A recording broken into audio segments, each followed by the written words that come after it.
Hey, this is Sreehari from Mr. Phone, and since I'm tired of writing intros to a lot of videos and since you've already seen the unboxing, this is the Nokia 3.1 Plus. It looks gorgeous, but how good is it really? So this video is going to be a first impressions on the all new Nokia 3.1 Plus. So without any further ado, let's jump into this. But obviously before that, if you haven't subscribed to the channel, I don't know what you're doing. If you're watching this video, then you have to subscribe to the channel and hit the bell icon right next to it, because you'll get notified for all the videos that we put out there. Okay, so this is probably not how I should start my first impressions, but I was in awe of how it looks as soon as I took it out of the wrapper. And if my hand gestures was any suggestion during the unboxing, I was really flattered by how it looks. Yes, it's definitely not glass or metal, or the back doesn't reflect light into weird patterns, but I think it is one of the most classiest and minimal looking designs that I've seen this year. The matte finish back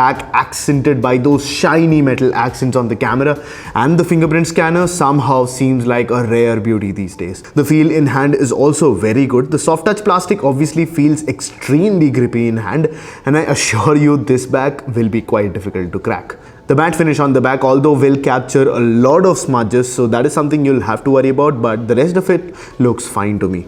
The volume rocker and the power button are both on the right side of the phone and are quite clicky. The bottom is also symmetrical, which is again very rare to see these days, but again, when you know design, you know design. And I'm gonna say this right now, among all the glass and metal phones this year, I think the Nokia 3.1 Plus is among the top 5 best looking phones for me this year. Period. The display on the Nokia 3.1 Plus is a 6-inch 720p plus display with that modern 18:9 aspect ratio and no notch. Thank you.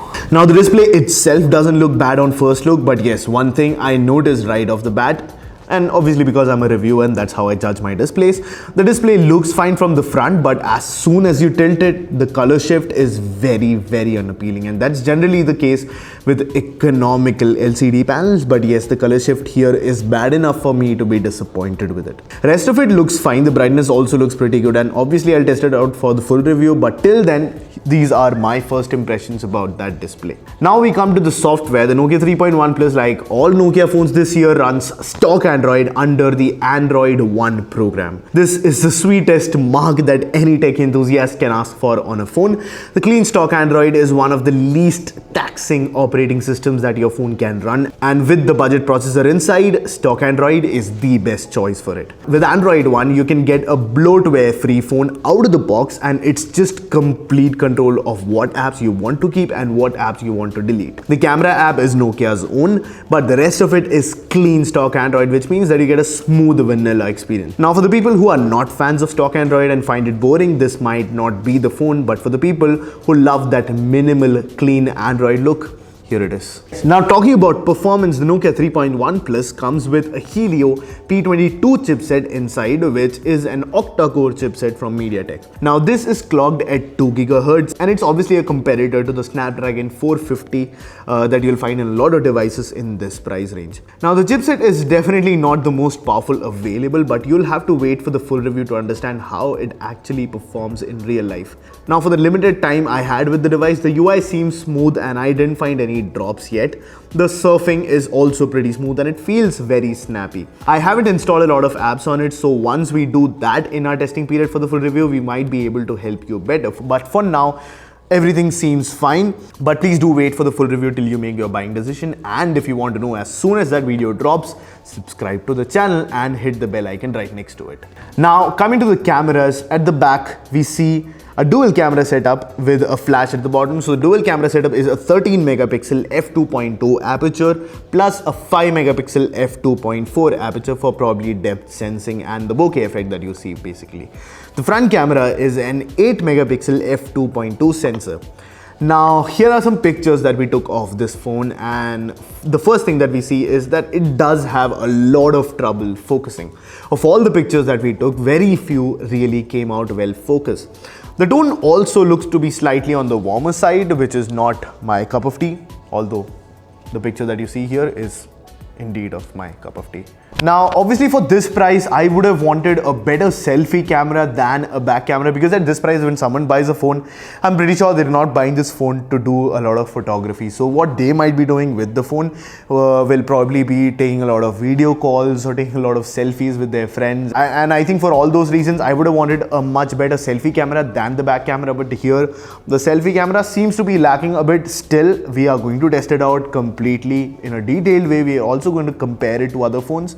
That's how we do things at Mr. Phone. But till we come out with our final result for this phone, take a look at these camera samples and see for yourself what you think of the camera quality. Let us know in the comments what you think the camera quality of the phone is compared to other phones in its price range, and if it is worthy of the price tag and the hype.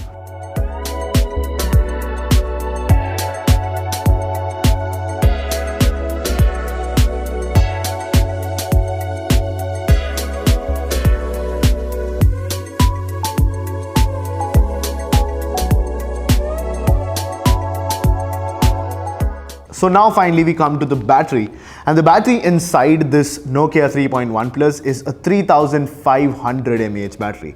Now 3500 mAh is quite a large size, and you won't feel that 3500 mAh size looking at how thin this phone is. So I think build quality, as we talked about in the first section, has been nailed on the Nokia 3.1 Plus, and you're getting a very good looking, a very slim phone with such a huge battery inside. Now we obviously haven't tested how the battery life performs, and obviously we'll wait for that in the full review. But looking at the fact that you get a lower resolution, a slightly lower resolution display, stock Android, a power efficient chipset, and this huge battery inside, I think you should be easily looking at a day or at least a day and a half of battery life of casual use on the Nokia 3.1 Plus.